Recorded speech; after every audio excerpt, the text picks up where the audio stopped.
दोस्तों नमस्कार। क्या ईरान के साथ जंग रोकने के लिए अमेरिका को $300 बिलियन ईरान को भरना पड़ रहा है? क्या अब अमेरिका इस जंग को रोकने के लिए ईरान के फ्रोजन एसेट्स भी रिलीज करने की बात मान चुका है? साथ ही जो बातें ईरान पिछले कई हफ्तों से लगातार कह रहा था, आखिर में क्या अमेरिका को वो सारी बातें ईरान की माननी पड़ रही? दरअसल दोस्तों बहुत बड़ी खबर सामने आ रही है। मैं चाहूंगा इस खबर को पूरा सुनिएगा और समझने की कोशिश करिए।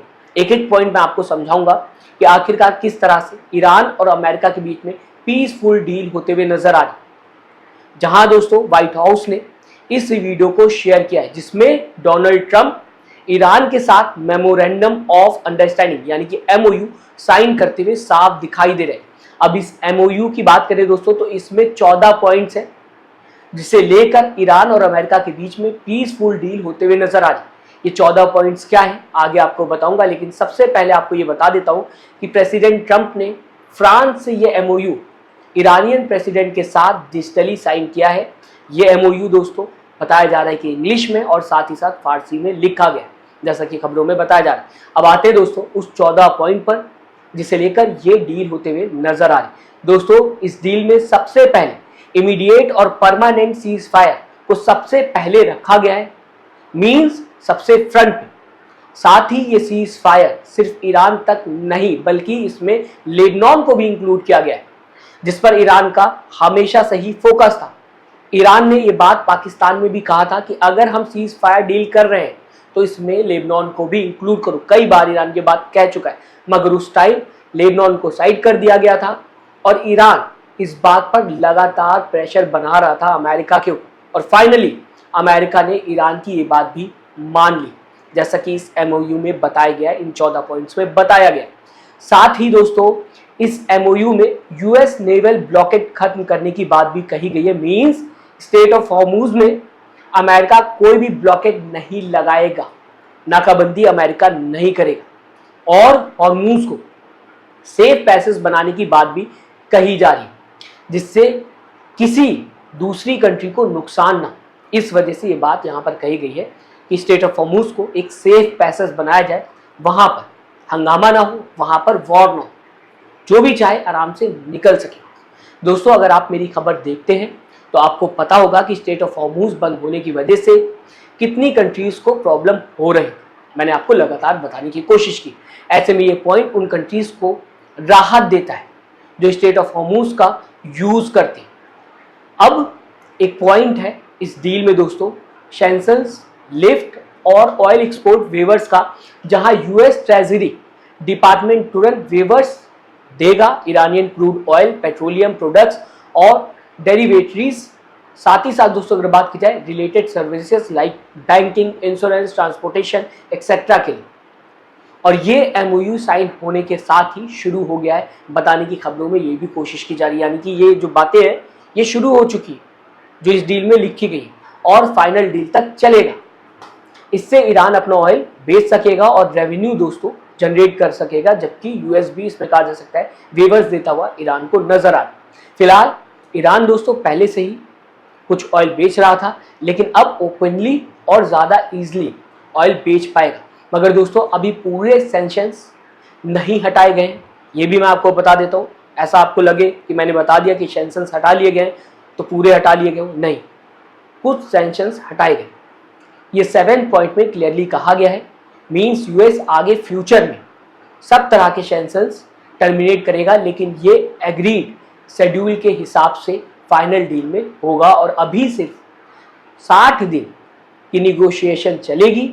न्यूक्लियर प्रोग्राम, इनरीच्ड यूरेनियम, इंस्पेक्शंस और भी कई टॉपिक्स पर जो है वो डील चलते हुए और निगोशिएशन चलते हुए दिखाई देगी। और फाइनल कॉम्प्रिहेंसिव डील तभी साइन होगा जब 60 दिन तक दोनों ही कंट्रीज के बीच में चर्चा हो जाएगी। इस बीच एमओयू में ये भी कहा गया है कि अगर ईरान कंप्लाई करेगा, जैसे कि nuclear limits, no weapon, no proxy attacks जैसे मुद्दे पर, तभी ईरान को फुल रिलीफ मिलेगा, वरना ये वेवर्स भी अमेरिका वापस ले सकता है, बताने की कोशिश की गई है। दोस्तों आगे इस डील में फ्रोजन ईरानियन एसेट्स रिलीज करने की बात भी कही गई है, जहां अमेरिका ईरान के फ्रोजन एसेट्स को रिलीज करेगा, यह भी बताया गया है। और अब सबसे मेन पॉइंट दोस्तों, जिसको पहले तो कॉन्टिन्यू अमेरिका मना कर रहा था लेकिन अब मान गया है, जहां ये 300 बिलियन डॉलर प्राइवेट रिकंस्ट्रक्शन और इकोनॉमिक डेवलपमेंट फंड की बात कही गई है, जिसमें प्राइवेट कंपनीज इन्वेस्ट कर रही हैं ईरान के अंदर। मतलब ईरान को वॉर डैमेज रिपेयर करने के लिए इकोनॉमिक इंसेंटिव दिया जा रहा है। दोस्तों, मैंने आपको कई बार बताया कि ईरान का सीधा कहना है कि अमेरिका ने इस वॉर में हमारा जितना नुकसान किया है उसकी भरपाई अमेरिका को करना हो, तभी हम सीज फायर करेंगे या फिर ये कहते हैं डील करेंगे। और अब इनडायरेक्टली 300 बिलियन डॉलर ईरान में रिकंस्ट्रक्शन और इकोनॉमिक डेवलपमेंट के लिए दिया जा रहा है। दोस्तों, कहीं आपको ऐसा तो नहीं लग रहा कि सब तो अमेरिका ही कर रहा है, तो क्या इस डील में सिर्फ ईरान ही डोमिनेट कर रहा है? तो आपको बता देता हूं कि ईरान ने न्यूक्लियर वेपन ना बनाने का कमिटमेंट किया है और इनरीच्ड यूरेनियम स्टॉक पाइल को IAEA के सुपरविजन के साथ डाउन ब्लेंडिंग करने की बात भी ईरान ने कही।